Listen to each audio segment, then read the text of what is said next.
We have learned that the English language began about 2,000 years ago on an island.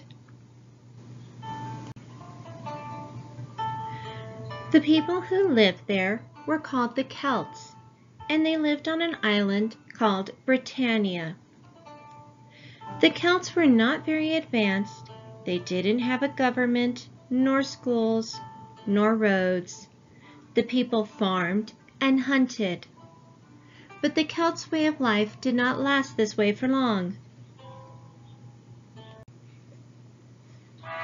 During the time of the Celts, there was a group of people called the Romans. They were called Romans because they came from an Italian city called Rome. The Romans had a large and strong army and had conquered about half of Europe, a large part of the Middle East, and the north coast of Africa.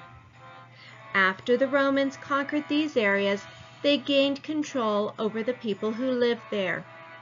It was almost like the Romans owned these countries. The Romans could make the rules, and everyone else had to follow them. So guess what happened to the Celts who lived in Britannia? The Roman soldiers invaded Britannia and conquered the Celts. The Romans conquered the Celts in a war that took control of Britannia. Then they helped the Celts become more advanced. The Romans built roads, forts, and schools. The Roman army also protected the Celts from other invaders.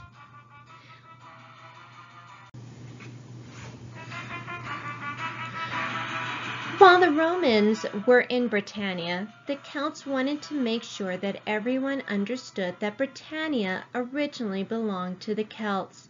So the Celts began calling themselves Britons. From now on, remember that whenever we talk about the Britons, we are referring to the Celts. The Romans ruled Britannia until around the year 400. It was around the year 400 that Rome asked all of the Romans in Britannia to come back home to Italy to help defend their homeland against invaders. Soon we'll learn more about what happened to the Britons next.